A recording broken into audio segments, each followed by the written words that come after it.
ও মন দুয়ে মিলেই অ্যাকচুয়ালি সুস্বাস্থ্য। একটা সময় পর্যন্ত শরীরের স্বাস্থ্যকে যত গুরুত্ব দেওয়া হতো মনের স্বাস্থ্যকে ততটা গুরুত্ব দেওয়া হতো না, কিন্তু বর্তমান বিশ্বে শরীরের স্বাস্থ্যের সাথে মনের স্বাস্থ্যের যত্ন নেওয়ার বেশ প্রচলন হয়েছে। আর এটি সম্ভব হয়েছে বিশ্বব্যাপী সরকারি বেসরকারি বিভিন্ন উদ্যোগ গ্রহণের মাধ্যমে।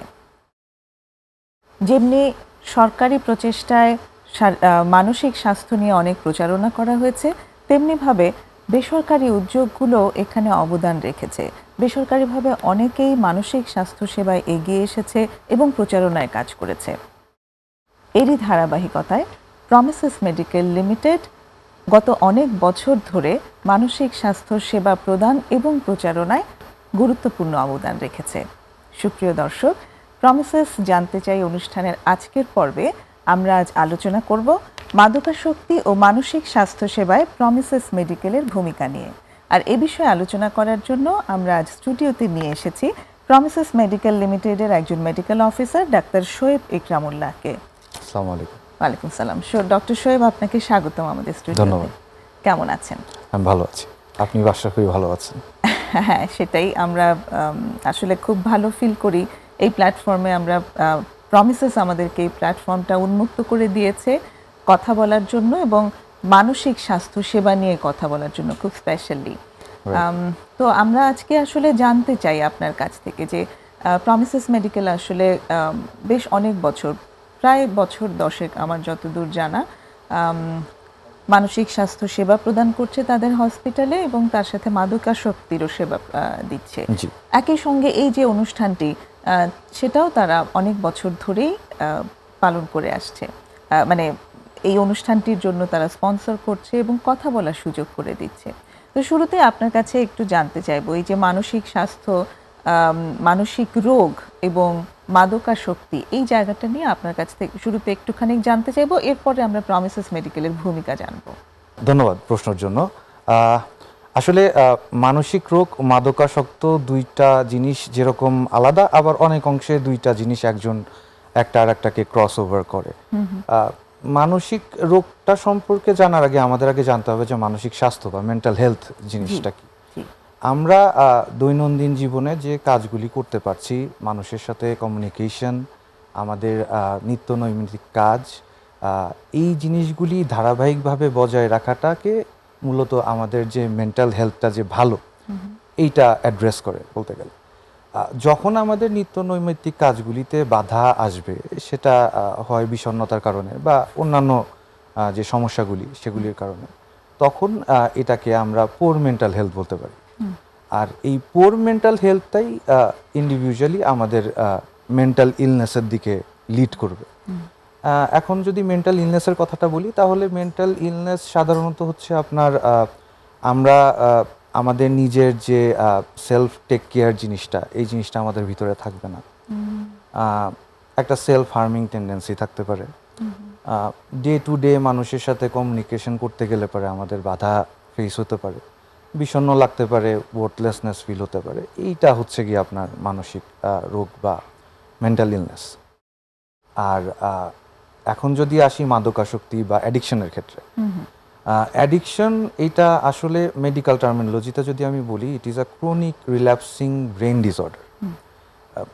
এটাকে যদি আমি এখন একটু ভেঙে ভেঙে বলি, যেটা হয় হচ্ছে যে ক্রনিক বলতে আমরা সাধারণত বুঝাই যে একটা লং টার্ম হিস্ট্রি বা একটা ইতিহাস থাকবে, যে মাদক সেবী যে সে একটা দীর্ঘ সময় হচ্ছে এই জিনিসটা গ্রহণ করে আসছে।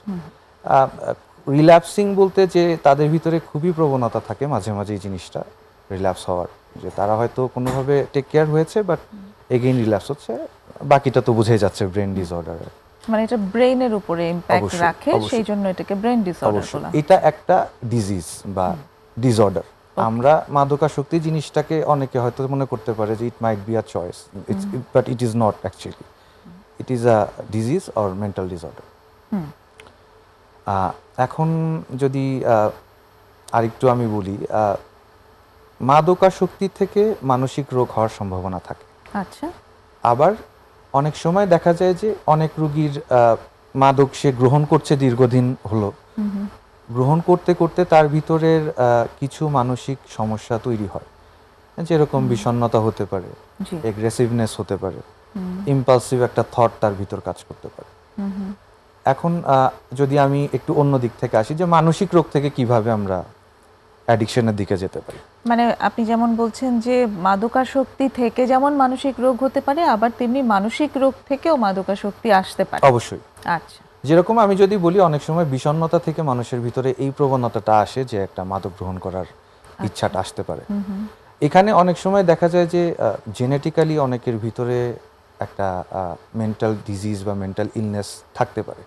সেক্ষেত্রে যারা এরকম ইন্ডিভিজুয়াল যে মাদক গ্রহণ করছে এবং তার ফ্যামিলি হিস্ট্রি পজিটিভ আছে, তার ক্ষেত্রে এই জিনিসটা মাদক গ্রহণ করার পরে ফ্লেয়ার আপ হওয়ার চান্সটা অনেক বেশি থাকে। আচ্ছা, আচ্ছা। তো এইভাবেই আর কি মেন্টাল হেলথ আর মেন্টাল ইলনেস আর অ্যাডিকশন জিনিসটা আলাদা হওয়া সত্ত্বেও একটা সার্টেন একে অন্যের সাথে খুব ক্লোজলি কানেক্টেড। অফ কোর্স, জি জি। এবং অ্যাকচুয়ালি মেন্টাল ডিসঅর্ডারের মধ্যে মাদকাসক্তিকেও অবশ্যই আমরা রেকগনাইজ করা এটাকে হয়েছে। মানে মেডিকেলি সাবস্টেন্স ইউজ ডিসঅর্ডার হিসাবে রাখতে বলা পারি। হয় এটাও থাকে। একটা মানসিক রোগ। এটা একটা মানসিক রোগ হিসেবে রেকগনাইজ, এবং সেটার জন্য ট্রিটমেন্টের প্রয়োজন হয়। Definitely, definitely. আর যত আর্লি ট্রিটমেন্ট, আর্লি প্রগনোসিস হবে, তত বেটার আউটকাম আসবে। ওকে, একটু অল্প করে কিছু লক্ষণ কি বলা যেতে পারে যেগুলো দেখলে অ্যাকচুয়ালি বোঝা যাবে যে এই মানুষটার মাদকে আসক্তি হয়েছে? সাধারণত মাদকসেবী যারা থাকে তাদের ভিতরে একটা ইম্পালসিভ নেচার থাকে। আমরা যখন স্বাভাবিকভাবে মানুষকে দেখব, তারা তাদের নিত্য নৈমিত্তিক কাজে কিন্তু একটা ধারাবাহিক ক্রমান্বয়তা থাকে, একটা রেগুলারিটি থাকে। জি। যারা মাদক গ্রহণ করে তাদের ভিতরে প্রথমতই দেখা যায় এই রেগুলারিটিটা কোনোভাবেই মেনটেন করা সম্ভব হয় না। আচ্ছা। আপনি আপনার হোক আপনি স্টুডেন্ট হন বা একটা চাকরিজীবী হন, যে পেশাতেই আপনি থাকেন, কোনো না কোনোভাবে ইরেগুলারিটিস আসবে। এটা একটা গেল আর কি। ওকে। এছাড়া দেখা যায় যে আমাদের একটা ফ্যামিলি ডিসহারমোনি আসে। আমরা দেখা যায় যে যারা মাদক গ্রহণ করে তাদের ফ্যামিলির সাথে বন্ডিংটা ধীরে ধীরে ভেঙে যেতে থাকে। আচ্ছা। তারা তাদের মেইন ফোকাসটা মাদকে করার কারণে ফ্যামিলি মেম্বারদের সাথে তাদের যে একটা ফ্যামিলি টাইম থাকার প্রয়োজন হয়ে ওঠে না। তারপরে যদি আমি আসি যে একটা এগ্রেসিভনেস থাকতে পারে তাদের ভিতরে। হয়তো আমরা কিছু কথা আছে যে জিনিসগুলিকে ইগনোর করে যেতে পারি, কিন্তু তারা সেই জিনিসগুলিকে ইগনোর করতে পারবে না। তারা যে কোনো একটা ছোট কথা হলেও they will take it on themselves. আচ্ছা।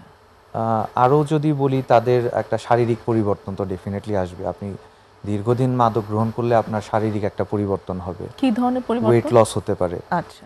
আপনার লং টার্ম স্লিপ ডিস্টারবেন্স একটা হতে পারে।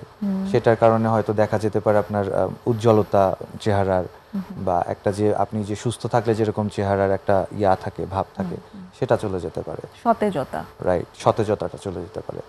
অনেকের আরো ফিজিক্যাল কিছু কিছু কমপ্লিকেশনস আছে, প্যালপিটেশন আসতে পারে, আচ্ছা, এনজাইটি অ্যাটাক আসতে পারে, অ্যানশিয়াসনেস থাকতে পারে, ইরিটেবিলিটি দেখা যেতে পারে। এগুলি আর কি ব্যাক অ্যান্ড ফোর্থ, বা অনেকের ভিতরে কিছু থাকে, অনেকের ভিতরে দেখা যায় যে অন্য জিনিসগুলি বেশি থাকে। কারো ভিতরে ইরিটেশন থাকলে পারে, কারো ভিতরে এনজাইটিটা বেশি থাকে, কারো ভিতরে এনজাইটিটা যদি কম থাকে হয়তো ইরিটেবিলিটি, এগ্রেসিভনেস, ইম্পালসিভ বিহেভিয়ার, থটস এগুলি আসে। সুইসাইডটাও অ্যাড্রেস করা উচিত, আমি বলবো। সুইসাইডাল টেন্ডেন্সিটাও চলে আসে, মাদক সেবীদের ভিতর অনেক বেশি থাকে। এই আর কি মূলত। আচ্ছা, আমাদের একটা ছোট্ট বিরতি নেওয়ার সময় হয়ে এলো। অ্যাকচুয়ালি আমরা ট্রিটমেন্টটা সম্পর্কে জানবো, এবং সেখানে অ্যাকচুয়ালি প্রমিসেস মেডিকেল কিভাবে ট্রিটমেন্টটাকে দিয়ে থাকে সেটা নিয়ে আমরা বিস্তারিত কথা বলবো বিরতির পর। প্রিয় দর্শক, একটা বিরতির সময় হয়ে এলো, সঙ্গেই থাকবেন আশা করি।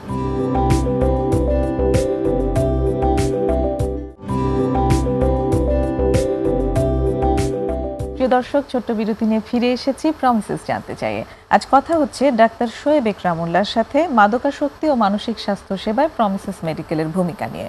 ডক্টর শোয়েব, আপনি বলছিলেন যে লক্ষণ, বিভিন্ন রকমের লক্ষণ আছে মাদকাসক্তির, মানসিক রোগেরও আপনি বেশ কয়েকটির কথা বলেছেন। একটু গ্লোবাল ছবিটা বলবেন, পিকচারটা বলবেন যে এখন অ্যাকচুয়ালি মাদকাসক্তি বা মানসিক রোগের চিত্রটা কীরকম বিশ্বব্যাপী? আচ্ছা, গ্লোবালি যদি আমরা দেখি, almost 1 billion of the population কোনো না কোনোভাবে তারা মাদকাসক্তি অথবা মেন্টাল ইলনেস বা মানসিক রোগ নিয়ে সাফার করছে। আচ্ছা।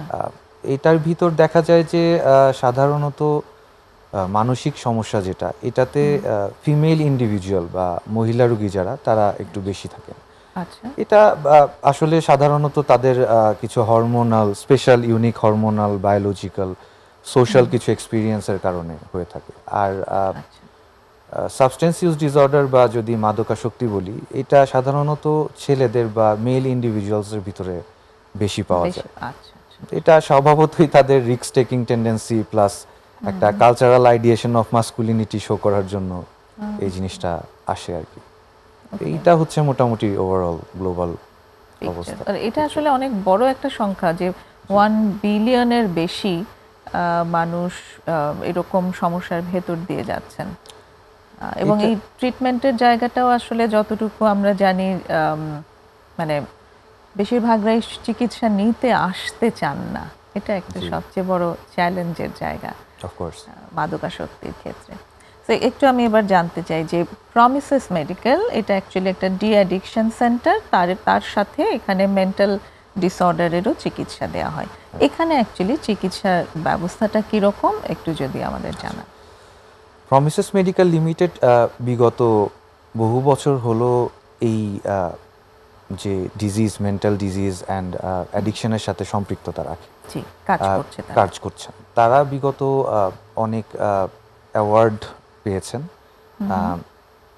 প্রমিসেস মেডিকেল লিমিটেড এটা আসলে হচ্ছে কি একটা মাল্টিডিসিপ্লিনারি অ্যাপ্রোচে কাজ করে, যেটার ভিতরে আপনার বায়ো সোশিও সোশ্যাল যে অ্যাপ্রোচটা, সাইকোসোশ্যাল যে অ্যাপ্রোচটা, বায়োসাইকোসোশ্যাল অ্যাপ্রোচটা, এটাকে আর কি আমরা প্রায়োরিটাইজ বেশি করি। আচ্ছা আচ্ছা, একটু ভেঙে বলবেন এই বায়োসাইকোসোশ্যাল অ্যাপ্রোচটা কি রকম? বায়োসাইকোসোশ্যাল অ্যাপ্রোচটা হচ্ছে আপনার সাধারণত যে আপনি যখন কোনো মানসিক রোগ বা মাদক সেবীর সাথে কাজ করবেন, রোগীর সাথে কাজ করবেন, তখন আপনি যে শুধু ওয়ান সাইডেডলি ডক্টরদের উপরে রিলাই করবেন বা মেডিসিনের উপরে রিলাই করবেন, এটা আসলে এভাবে কাজ করে না। ইটস আ ভেরি কমপ্লেক্স আর কি প্রসিজিওর। এখানে আপনার সাইকোলজিস্টের যেরকম দরকার আছে, সাইকিয়াট্রিস্টের দরকার আছে, এখানে আপনার well trained nurse, ward boys তাদের দরকার আছে, কেস ম্যানেজারের দরকার আছে, অবশ্যই ডি অ্যাডিকশন কাউন্সিলর লাগবে এটা ড্রাগ পেশেন্টের ক্ষেত্রে। প্রমিসেস মেডিকেল লিমিটেডের যেটা বেস্ট পার্ট হচ্ছে যে প্রমিসেস মেডিকেল লিমিটেডে যে যারা স্টাফরা আছেন, লেটস সাপোজ যে নার্স, ওয়ার্ড বয়েজ, তাদেরকে ইন্টারন্যাশনাল একটা স্পেশাল টিম এনে ট্রেন করা হয়েছে। কারণ অন্যান্য জেনারেল হসপিটালে নার্স যারা থাকেন, ওয়ার্ড বয় যারা থাকেন, তাদেরকে আপনি এই টাইপের রুগী ডিল করতে গেলে পরে তাদের অনেক চ্যালেঞ্জেস ফেস করতে হয়, অনেক বাধা আসে বা অনেক কিছু বোঝার বিষয় আছে, যেটা এই স্পেশালাইজ ট্রেনিং ছাড়া আমার মনে হয় তাদের জন্য একটু চ্যালেঞ্জিং হওয়ার কথা। তো প্রমিসেস মেডিকেল লিমিটেডে এই জিনিসটা দে মেড শিওর। এটার সাথে প্রমিসেস মেডিকেল লিমিটেডে ওয়েল রিনাউন্ড সাইকিয়াট্রিস্ট যে কনসালটেন্টস তারা আছেন, আমাদের ওয়েল রিনাউন্ড ক্লিনিক্যাল সাইকোলজিস্টরা আছেন, সাথে কেস ম্যানেজার তো ডেফিনেটলি আছেন, ইভেন অনেক এক্সপিরিয়েন্সড ড্রাগ কাউন্সিলর আছেন। এখানে আসলে প্রথমে আমাদের যে কাজটা থাকে যে একটা ইন্ডিভিজুয়াল আসলে, একটা রুগী আসলে, এটা কি ড্রাগ পেশেন্ট হচ্ছে নাকি সাইকিয়াট্রিক পেশেন্ট হচ্ছে এটা আইডেন্টিফাই করা। সেটা সাধারণত আমরা মেডিকেল অফিসার যারা আছি তারাই প্রাইমারি বেসে এটা ডিফারেন্সিয়েট করি। তারপর আমাদের যারা কনসালটেন্ট আছে তাদের সাথে কনসাল্ট করে নেক্সট আমরা একটা ট্রিটমেন্ট প্ল্যানে আগাই। এখন দেখা যায় যে আসলে আপনি সব ইন্ডিভিজুয়ালকে একভাবে ট্রিট করতে পারবেন না। ডেফিনেটলি প্রমিসেস মেডিকেল লিমিটেডে যেটা করা হয় সেটা হচ্ছে যে প্রত্যেকটা ইন্ডিভিজুয়ালের জন্য, ধরেন একটা ইয়াং ইন্ডিভিজুয়ালকে আমরা যেভাবে গ্রুম করতে পারবো বা যেভাবে আমরা তাকে ট্রিটমেন্ট দিতে পারবো, ট্রিটমেন্ট প্ল্যান সেট করতে পারবো, সেই ট্রিটমেন্টটা কিন্তু আপনি একটা এল্ডারলি পেশেন্টের সাথে অ্যাডজাস্ট করাতে পারবেন না। প্রমিসেস মেডিকেল লিমিটেডে প্রত্যেকটা ইন্ডিভিজুয়ালের জন্য একটা লাইফ ম্যানেজমেন্ট প্রোগ্রাম ক্রিয়েট করা হয়। এটা সাধারণত আমাদের একদম সাইকিয়াট্রিস্ট, সাইকোলজিস্ট থেকে শুরু করে যারা এইটার সাথে জড়িত আছেন, ইভেন নার্স, ওয়ার্ড বয় পর্যন্ত, তাদের সবারই একটা অবজারভেশন থাকে প্রত্যেকটা ইন্ডিভিজুয়াল পেশেন্টের উপরে। এই অবজারভেশনটার একটা ধারণা নিয়ে সববার একটা বোর্ড মিটিং এর মতো করে একটা লাইফ ম্যানেজমেন্ট প্রোগ্রাম সেট করা হয়। মানে it's a team work actually. Definitely. এবং এই টিমে psychiatrist, psychologist, addiction councillor, doctor, nurse, case manager, এরা সবাই মিলে তারপরে এখানে কাজ করে। এখানে একটা জিনিস কি যে আমি এটা বলবো যে সাইকিয়াট্রিস্ট, সাইকোলজিস্ট আমরা তো একটা ফিডব্যাক রেগুলারলি পাচ্ছি। অনেক সময় দেখা যায় যে পেশেন্টদের সাথে কিন্তু যে স্টাফ যারা তারাও কিন্তু থাকেন, তো তারাই কিন্তু সর্বক্ষণ থাকে। অবশ্যই সেটাই, তাদেরও কিন্তু একটা অবজারভেশন থাকে ডেফিনেটলি। তো ওইটাও আমার মনে হয় যে কাউন্ট হয় প্রমিসেসে, which is very important. Day to day update পাওয়াটা একটা পেশেন্টের ব্যাপার is very necessary in this kind of field, this kind of facility. Promises medical লিমিটেডে এছাড়াও হচ্ছে আপনার নিত্য নৈমিত্তিক ডে টু ডে ওয়ার্ক যেগুলি থাকে আর কি, এগুলির উপরও একটা স্কোরিং সিস্টেম আছে তাদের। মানে কি রকম অ্যাকচুয়ালি তাদের ডিসিপ্লিনটা যদি একটু আমাদেরকে ছোট করে বলেন। এটা আসলে একদম আপনার ঘুম থেকে ওঠা থেকে শুরু করে ইউ গো টু বেড, আচ্ছা, পুরা টাইমটার একটা সেকশন ওয়াইজ করা থাকে। এখানে আপনার টাইম টু টাইম ঘুম থেকে ওঠা, টাইম টু টাইম মেডিকেশনস নেওয়া, তারপর ড্রাগ কাউন্সিলরদের সাথে তাদের 4-5টার মতো ক্লাস হয়। লেটস সাপোজ প্রতিদিন 4 থেকে 5টা ক্লাস, হ্যাঁ অ্যাট লিস্ট 4টা ক্লাস হয়। কিছু সাইলেন্ট আওয়ার আছে, মানে সেটাও অ্যাকচুয়ালি একটা ক্লাসের মতোই আর কি বলতে গেলে। তো এই জিনিসগুলি ছাড়াও তাদের একটা ফিজিক্যাল একটা ওয়ার্কের ব্যাপার আছে, জিমের ব্যবস্থা আছে। যারা রিলিজিয়াস তাদেরকে আমরা ডেফিনেটলি প্রেয়ারের একটা ব্যবস্থা দিই, নামাজ পড়ার একটা ব্যবস্থা আছে। এছাড়াও বই পড়া, খেলাধুলা করা, ইনডোর গেমসের একটা ব্যবস্থা আছে। কি ধরনের ইনডোর গেমস খেলতে পারে? এখানে সাধারণত ইনডোর গেমসে আমরা টেবিল টেনিসটাকে প্রায়োরিটিটা বেশি দিচ্ছি, বিকজ এটাতে আপনার একটা কার্ডিওর মতোই হয়ে যাচ্ছে, যেটা আপনার হার্টের জন্য ভালো, প্লাস আপনার ফিজিক্যাল অ্যাক্টিভিটির জন্য ভালো। এইভাবেই আপনার সকাল থেকে শুরু করে একদম সন্ধ্যা রাত পর্যন্ত, রাতের ডিনার শেষ করে ওষুধ খাওয়া পর্যন্ত, even when the lights will turn off, এই টাইমটা সেট করা থাকে। তো আপনাকে একটা মোটামুটি বলবো রুটিন লাইফে না চেলেও থাকতে হবে, একটা অভ্যাস তৈরি করে নিতে হবে। তো প্রমিসেস মেডিকেল লিমিটেডের এই জিনিসটাই হচ্ছে সবচেয়ে বেস্ট আর কি, যে হোয়াট এভার ইট ইজ, একটা পেশেন্টের প্রত্যেকটা আপডেটস সবার কাছে থাকবে, সবার একটা মিলিত সিদ্ধান্তে বা মিলিত ওভারভিউতে একটা পেশেন্টের জন্য লাইফ ম্যানেজমেন্ট গোল সেট করা হবে। এটাতে পেশেন্টের মেন্টাল ওয়েলবিং এর জন্য কার জন্য কোন জিনিসটাতে বেশি জোর দিলে ভালো হবে এইটা ডিসাইড করা হবে। সাথে আরেকটা ছোট্ট করে যদি আমি একটা জিনিস অ্যাড করি, সেটা হচ্ছে যে এল্ডারলি পেশেন্টের ক্ষেত্রে আমি জিনিসটা মিস করে গেছি, বলা হয় এল্ডারলি পেশেন্টের ক্ষেত্রে সাধারণত দেখা যায় তারা কিন্তু কোমরবিডিটি নিয়ে আসে। তাদের মানসিক রোগ ছাড়াও বা তাদের অ্যাডিকশন ছাড়াও তাদের অনেকেরই হাইপারটেনশন আছে, ডায়াবেটিস আছে, বা যে কোনো রকমের গ্যাস্ট্রোইন্টেস্টাইনাল প্রবলেম থাকতে পারে। এই বা অনেকের হয়তো অপথলমোলজিক্যাল প্রবলেমও কেউ ফেস করতে পারে। এইটার জন্যও কিন্তু প্রমিসেস মেডিকেল লিমিটেডে আলাদা আলাদা স্পেশালিস্ট অবস্থিত আছেন, তাদের একটা রোল আছে। যে কোনো পেশেন্টের যদি কখনো এরকম হয় যে হয়তো ডায়াবেটিস কন্ট্রোল হচ্ছে না, আমাদের কনসালটেন্টরা আছেন, ভালো ভালো ডায়াবেটোলজিস্ট, এন্ডোক্রিনোলজিস্টরা আছেন, তারা এসে দেখে যাচ্ছেন। তো মোট মানে ওখানে যেটা বলতে চাচ্ছেন এরকম কি যে যখন যে স্পেশালিস্টের প্রয়োজন সেই স্পেশালিস্টকে এনে তারপর ট্রিটমেন্ট করানোর একটা সুযোগ আছে। এক্স্যাক্টলি, যেহেতু একটা ডিঅ্যাডিকশন এবং মেন্টাল ডিসঅর্ডারের হসপিটাল, সেখানে সব রকম সুযোগ সুবিধা থাকবার কথা না, কিন্তু এখানে চেষ্টা করা হয় বলতে they make sure of it, যে অন্য ডক্টররাও প্রয়োজন হলে তাদেরকেও যেন এনে চিকিৎসা দেওয়া হয়। বাহ, এটা খুবই সুন্দর, চমৎকার একটা দিক যে তারা একই জায়গায় বসেই অন্য কিছু ট্রিটমেন্টও পেয়ে যাচ্ছে একই সঙ্গে। আরেকটা বিরতির সময় হয়ে এলো, আবার শুনবো একটা বিরতির পর। দর্শক, আরেকটা বিরতি নিচ্ছি, সঙ্গেই থাকুন।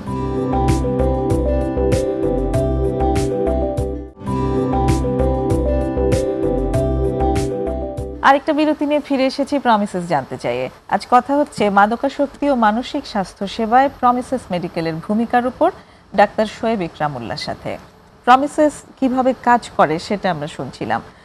এই যে মাদকাসক্তির যে চিকিৎসা, এটার অ্যাকচুয়ালি টাইম লাইনটা কীরকম হয়, কতদিন পর্যন্ত আসলে এই ধরনের চিকিৎসা দেওয়ার প্রয়োজন হয়? মাদকাসক্তির জন্য আমি যদি ইন্টারন্যাশনালি বলি, প্রথমে বড় বড় আমাদের যে ডেভেলপড কান্ট্রিগুলি আছে, লেটস সাপোজ লন্ডন, আমেরিকা, বা পাশের যদি আমি কিছু কান্ট্রির কথা বলি, ইন্ডিয়া, থাইল্যান্ড, এখানে সাধারণত 18 মাস থেকে 22 মাসের একটা প্রোগ্রাম থাকে তাদের। আচ্ছা। তো সেটা অনেক লেন্দি একটা প্রোগ্রাম, ভালো ইফেক্টিভ একটা প্রোগ্রাম, খারাপ বলবো না। কিন্তু বাংলাদেশের তো এটা একটা ডেভেলপিং কান্ট্রি। ডেভেলপিং কান্ট্রির কারণে এখানে আমরা সাধারণত প্রত্যেকটা ইন্ডিভিজুয়ালের জন্য 6 মাস করে সময় নিই, which is very necessary. Because এটার পিছে আর কি 6 মাস হওয়ার কারণ যদি আমি বলি আর কি, হ্যাঁ, কি হয় আসলে 6 মাস, বা এই যে 18 থেকে 22 মাসের কথা বললেন, এই ট্রিটমেন্টটার এত দীর্ঘমেয়াদী হওয়ারই বা রিজনটা কি? আসলে মানসিক মাদকাসক্তি যে আপনার রোগটা, জি, এই রোগটা একটা chronic relapsing brain disorder. Chronic বলতেই জিনিসটা বোঝাচ্ছে এটা একটা লং টার্ম হ্যাবিট। তো আমি কোনো মানুষের একটা লং টার্ম হ্যাবিটকে আমি শর্ট টার্মে কাট অফ করে বা শর্ট টার্মে সেটাকে থামিয়ে দিয়ে তার হ্যাবিটটা চেঞ্জ করতে পারবো না। এটার জন্য আমার একটা লং টার্ম টাইমই দরকার। আর অ্যাডিকশনের রুগীদের ক্ষেত্রে সাধারণত তারা যখন আমরা অ্যাডিকশন থেকে তাদের সরিয়ে নিয়ে আসি বা তারা যখন আমাদের কাছে আসে, অ্যাডিকশন বন্ধ করার পর কিন্তু তারা এক একটা সময় এক একটা ফ্রেজের মাঝখান দিয়ে যায়। এটার মধ্যে প্রথমে যদি আমি বলি, তাদের একটা ডিটক্সিফিকেশন ফ্রেজ যায়। আচ্ছা। ডিটক্সিফিকেশন ফেজটাতে আমরা সাধারণত পেশেন্ট দীর্ঘদিন হলো যেহেতু একটা মাদকদ্রব্য গ্রহণ করছে, তার ব্লাড স্ট্রিমে এই মাদকদ্রব্য থাকার কারণে, এটা আমাদের ব্লাড ব্রেন ব্যারিয়ার নামে একটা কথা আছে মেডিকেল টার্মিনোলজিতে, যে ড্রাগসগুলি আমাদের ব্লাড ব্রেন ব্যারিয়ারটা ক্রস করে, সেগুলি আমাদের ব্রেনের নিউরোট্রান্সমিটারগুলি বা ব্রেনের যে ডোপামিন, সেরোটোনিন, অক্সিটোসিন আছে, এগুলি ডিসব্যালেন্স করে। তো এই মাদক সেবীকে বা মাদক দ্রব্য যে গ্রহণ করে সেই রোগীকে এই 1 মাস আমরা ডি অ্যাডিকশন ফেজে রাখি, যাতে তার যে নিউরোট্রান্সমিটারের যে ডিসব্যালেন্সটা বা ড্রাগসটা যখন তার উইথড্রল হচ্ছে, তখন যে উইথড্রল সিমটমসগুলি, এগুলি সাবসাইড হতে সাধারণত 1 মাসের মতো সময় নেয়। আচ্ছা। তো ফিজিক্যাল উইথড্রল এবং হচ্ছে ফিজিক্যাল উইথড্রল, সাথে সাথে হচ্ছে গিয়ে মেন্টাল উইথড্রলেরও কিছু বিষয় আছে। মেন্টাল উইথড্রলের কথাটা যদি বলি, শুরুতেই কিন্তু কোনো পেশেন্টের ভিতরে আমরা ইনসাইটটা পাবো না। ইনসাইট বলতে আমি যেটা মিন করছি সেটা হচ্ছে যে আমি মাদক গ্রহণ করি, মাদক গ্রহণ করা একটা খারাপ জিনিস, এটা একটা সমস্যা, এটা একটা সমস্যা, বা এই জিনিসটা হয়তো আমাকে লং টার্মে হার্ম করবে। এই যে নলেজটা বা ইনসাইটটা পেশেন্টের ভিতরে শুরুতে থাকে না, কারণ তার একটা তো নিউরোট্রান্সমিটার বা সেরোটোনিন, ডোপামিনের যে লেভেলটা আছে, এটার একটা ডিসব্যালেন্স এটার জন্য দায়ী হতে পারে। তার একটা লং টার্ম একটা হ্যাবিট এটার জন্য দায়ী হতে পারে। তো এই জিনিসগুলি থেকে বের হয়ে আসতে গেলে ন্যূনতম 1 মাস সময় লাগে। এরপরে যখন ইনসাইটটা আসে, তখন থেকে হচ্ছে গিয়ে কাজ শুরু করা হয়। তার ভিতরে নতুন নতুন হ্যাবিট ইনপুট করা, ব্যাড হ্যাবিটগুলি যেগুলি ছিল বা যেগুলি ইরেগুলারিটিস তার মধ্যে ছিল, এগুলি রিপ্লেস করা ভালো হ্যাবিটের সাথে, রেগুলারিটির সাথে। এটা একটা লং টার্ম বিষয়, এটা লং টার্ম বিষয়, প্লাস এটা একটু ব্যয়বহুলও বলা যায়। ওকে, আরেকটা প্রশ্ন আমি একটু আনতে চাই, সেটি হচ্ছে যে এই যে মাদকাসক্তির কথা বলছি, এটাকে চিকিৎসা করতে হবে, এই চিকিৎসাটি হসপিটালে ভর্তি না হয়ে কি করা সম্ভব? এখানে যদি এইটা বলতে গেলে পরে আমার একটা জিনিস একটু ভেঙে বলতে হবে, সেটা হচ্ছে অ্যাডিকশন আর অ্যাবিউজের মধ্যে একটা তফাৎ আছে। জি, যারা অ্যাবিউজ করে তারা কিন্তু ক্রনিক অ্যাবিউজার না, তারা অকেশনাল অ্যাবিউজার। অ্যাবিউজ ওয়ার্ডটা হচ্ছে কি আপনার জিনিসটা শর্ট হবে, লং টার্ম হিস্ট্রি থাকবে না, অকেশনালি হবে। আর যখন আমি অ্যাডিকশনে যাব, তখন জিনিসটা হচ্ছে গিয়ে ডিপেন্ডেন্সি ক্রিয়েট হয়ে যাবে। জিনিসটা ছাড়া তার দৈনন্দিন জীবনের কাজ করা বা মানুষের সাথে কমিউনিকেশন করা তার জন্য কঠিন হয়ে যাবে।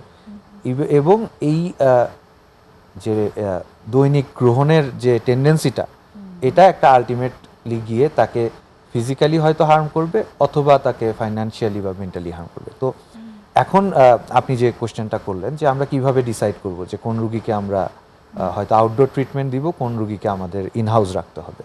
এখানে আমরা সাধারণত যেসব পেশেন্টদের দেখি যে তাদের ভিতর অ্যাবিউজ করার প্রবণতাটা বেশি, বা তাদের ভিতর ইনসাইটটা আছে যে আমার ভালো হতে হবে, আমি বুঝতেছি যে আমি যদি এখান থেকে আরেকটু আগাই এটা আমার জন্য একটা পার্মানেন্ট জিনিস হয়ে দাঁড়াবে, সেই সব রোগীকে দেখা যায় যে আউটডোর পেশেন্ট হিসাবে ট্রিটমেন্ট করা যায়।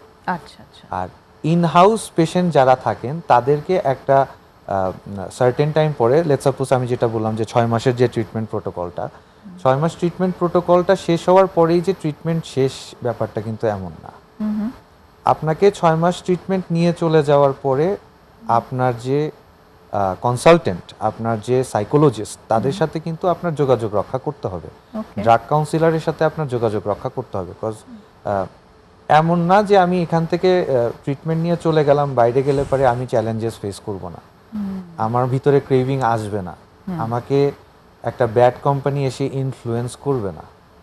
তো ওই জিনিসটাকে আমি তখন কিভাবে না করব, বা কেউ যদি আমাকে অ্যাপ্রোচ করে তাকে আমি হয়তো আমিও একটু টেম্পটেড হয়ে গেছি তার অ্যাপ্রোচে, তখন আমার ওই জিনিসটাকে কিভাবে সরাতে হবে, এইটা জন্য হলেও আপনাকে আপনার সাইকোলজিস্ট, সাইকিয়াট্রিস্ট এন্ড ড্রাগ কাউন্সিলরের সাথে কমিউনিকেশন রাখতে হবে।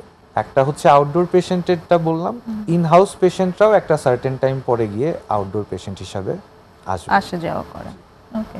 তো কিছু ক্ষেত্রে যেমন মানে কিছু সামাজিক আসলে কুসংস্কারও তো আছে রিহ্যাব সম্পর্কে।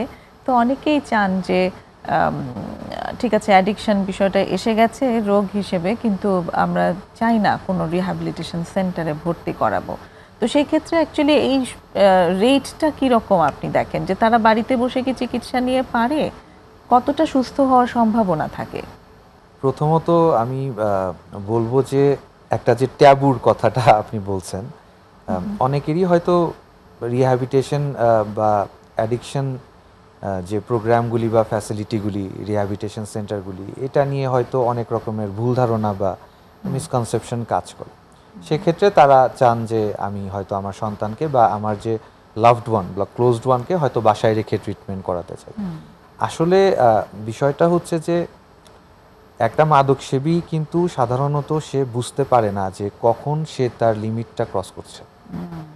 তো তাদের ভিতরে অনেক রকমের মানে একটা ধামাচাপা দেওয়ার টেন্ডেন্সি কাজ করে। তো সেক্ষেত্রে ফ্যামিলি মেম্বাররাও কিন্তু সেভাবে বুঝতে পারে না যে আমার যে নিকটতম যে ব্যক্তি তার অবস্থা কতটুকু খারাপ। আচ্ছা।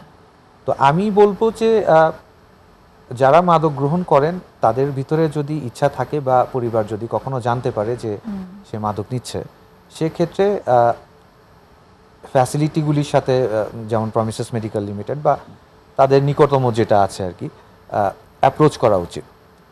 ইনস্টিটিউশনে অ্যাপ্রোচ করাটাই উচিত। কারণ একটা কথা হচ্ছে যে prevention is better then cure. তো আমি ওই কিওরের চিন্তা না করে আমি যদি জিনিসটাকে প্রিভেন্ট করতে পারি, আমি যখন জানলাম যে আমি মাদক গ্রহণ করছি, আমি এটাকে কন্ট্রোল করতে পারছি না, বা আমার পরিবারের কেউ জানলো যে তার ছেলে মাদক গ্রহণ করছে, সে কন্ট্রোল করতে পারছে না, তো যত আর্লি আমি বলবো যে ট্রিটমেন্ট নেওয়া হবে তত আর্লি এই জিনিসটার রেজাল্ট আসবে বা তত আর্লি পেশেন্ট ভালো হবে। আচ্ছা, চমৎকার বলেছেন। আরেকটা বিরতির আমাদের সময় হইল, ফিরে এসে আবার কথা হবে। দর্শক, আরেকটা বিরতিতে যাচ্ছি, আশা করি সঙ্গেই থাকবেন।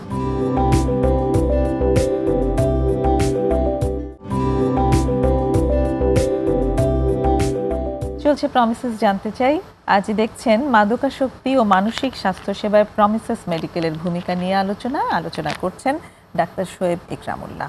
ডাক্তার শোয়েব, আমরা অ্যাকচুয়ালি সামাজিক যে কুসংস্কার বা ট্যাবু নিয়ে কথা বলছিলাম, যে সাধারণত এখনো আসলে এই জায়গাগুলো নিয়ে হয়তো আরও আমরা কথা বলতে থাকলে আরও ইনসাইটগুলো পরিষ্কার হবে সবার, যে এখনো কারো বাসায় কেউ যদি মাদকে আসক্ত হয় তারা সেটি নিয়ে অত্যন্ত লজ্জাবোধ করেন এবং তারা ভাবেন যে এটিকে যত সম্ভব লুকিয়ে রাখা প্রয়োজন, এটা কাউকে বলা যাবে না, এটা তাদের জন্য ভীষণ মান সম্মান হানিকর। কাজেই তাদেরকে যদি রিহ্যাবিলিটেশন সেন্টারে যেতে হয় সেটা তাদের জন্য প্রচণ্ড অপমানজনক একটি ব্যাপার। তো সেটি নিয়ে আপনি একটু আপনি বলেছেন অ্যাকচুয়ালি যে এই চিকিৎসা মানে এই রোগের চিকিৎসা আসলে এটা যেটার জন্য রিহ্যাবিলিটেশনের দরকার আছে। তো অনেকের কাছেই এরকম একটা আইডিয়া আছে যে রিহ্যাবিলিটেশন সেন্টারে অ্যাকচুয়ালি শাস্তি দেওয়া হয়, বিভিন্ন রকম শারীরিক মানসিক শাস্তির মাধ্যমে চিকিৎসা, মানে চিকিৎসা হোক বা যেটাই হোক, রিহ্যাব মানেই হচ্ছে সেটা একটা শাস্তির জায়গা। এটা অনেক অভিভাবকদের ধারণা। আর অনেক যারা অ্যাডিকশনের সাথে আছেন, মানে মাদকাসক্ত যারা আছেন, তাদের ক্ষেত্রেও এই আইডিয়াটা ভীষণ কাজ করে যে তাকে রিহ্যাবিলিটেশনে দেওয়া হয়েছে মানে হচ্ছে তাকে আসলে একটা শাস্তি দেওয়া হয়েছে। এই বিষয়টা সম্পর্কে একটু যদি বলেন। রিহ্যাবে দেওয়া মানে শাস্তি, এটা আমি বলবো যে ধারণাটা ঠিক না। আচ্ছা। কারণ একজন মাদক সেবীকে আপনি কখনো বল প্রয়োগ করে বা কখনো মেন্টালি পুশ করে, মেন্টালি পুশ বলে না, বল প্রয়োগ করে বা শাস্তি, যে ওয়ার্ডটা আর কি, শাস্তি দিয়ে কখনো তাকে ট্রিটমেন্ট করতে পারবেন না। আচ্ছা। মাদক সেবীদের ভিতরে আমি আমার এক্সপিরিয়েন্সে প্রমিসেসে মেডিকেলে যেটা দেখেছি যে তাদের ভিতরে কিন্তু অনেকে মাদক গ্রহণ করে যে তাদের হয়তো পরিবারের সাথে একটা মিসকমিউনিকেশন থাকে। তো সেক্ষেত্রে আপনার এই মিসকমিউনিকেশনটাকে আপনার যদি দূর করতে হয় তখন এই যে শাস্তির যে কথাটা আসে যে আমি হয়তো শাস্তি দেওয়ার জন্য আমার ছেলেকে বা মেয়েকে বা যে ইন্ডিভিজুয়ালি হোক আর কি, যে ফ্যামিলি মেম্বারই হোক, আমি রিহ্যাবে পাঠাবো, এই ধারণাটা ভুল। রিহ্যাবে সাধারণত যে কাজ করা হয় সেটা হচ্ছে যে একটা পেশেন্টকে প্রথম যখন আনা হয় যে মাদক গ্রহণ করে, তার ভিতরে এই ধারণাটা কাজ করে যে হয়তো আমার পরিবার আমাকে শাস্তি দেওয়ার জন্য এখানে পাঠিয়েছে। তার ভেতরে ধারণা কাজ করে আসলে, তার ভিতরেই বেশি করে। কিন্তু এই ধারণাটা সে যেদিন ভর্তি হলো তার থেকে যদি আপনি 1 মাস পর, যেটা আমি বললাম, ডিটক্সিফিকেশন ফ্রেজটা পার হওয়ার পর যদি সেম রোগীকে আপনি জিজ্ঞাসা করেন যে তার অনুভূতি কি, সে যখন এখানে এসেছে আর বর্তমানে সে যখন এখানে আছে, তখন কিন্তু তার যে স্টেটমেন্টটা সেটা চেঞ্জ হবে। আর ফ্যামিলি মেম্বারদের ক্ষেত্রে আমি যেটা বলবো, তারা অনেকেই লজ্জা পান, অনেকেই এটাকে একটা ট্যাবু হিসাবে নেন, অনেকেই জিনিসটা হয়তো একটু চেপে রাখার চেষ্টা করেন। আসলে কোনো রোগ চেপে রাখলে বা কোনো রোগ সম্পর্কে যদি আমি ডাক্তারের সাহায্য না নিই, সে রোগের চিকিৎসা না করলে দিন যত যাবে রোগটা তত খারাপ হবে। আচ্ছা। তো আমি চক্ষু লজ্জার ভয়ে আমার রোগ ঢেকে রেখে যদি আমার শারীরিক ক্ষতি করি, সেটা আমি মনে করি না কোনোভাবেই বুদ্ধিমানের কাজ হবে। ওকে।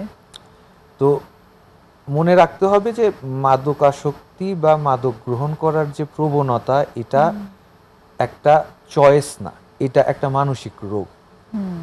আর এটাকে যতক্ষণ না পর্যন্ত আমরা একটা রোগ হিসাবে বা মেন্টাল ডিসঅর্ডার হিসাবে অ্যাকসেপ্ট করার চেষ্টা করব, বা যে স্টেরিওটাইপটা আমাদের ভিতরে আছে, এই স্টেরিওটাইপটা যতক্ষণ না পর্যন্ত যাবে ততক্ষণ পর্যন্ত যে সাকসেস রেটটা আছে, রেটটা বাড়বে না।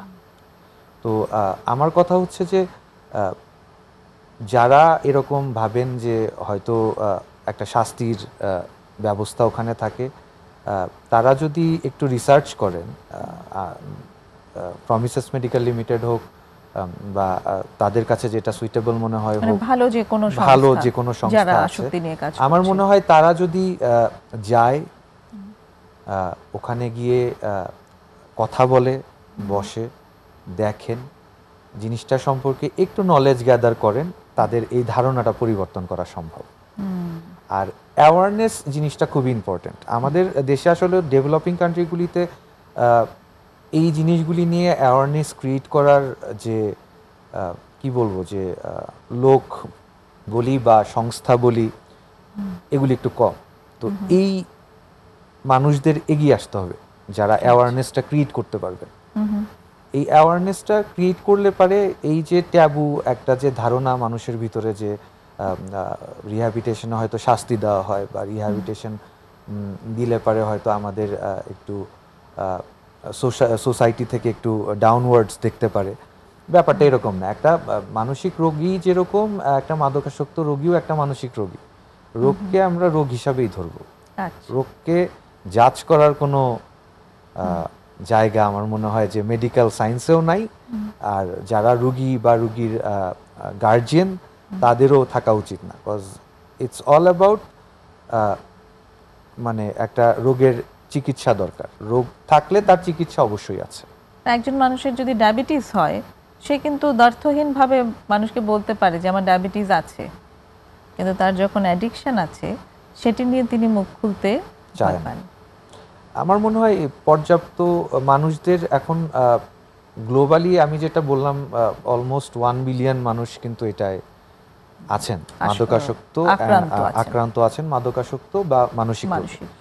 তো রোগটাকে রোগ হিসাবে নিলে পারেই ভালো, রোগটাকে রোগ হিসাবে নিয়ে রোগটাকে না লুকিয়ে, কারণ আপনি একটা রোগকে যখনই লুকাবেন রোগটা আরো বাড়বে।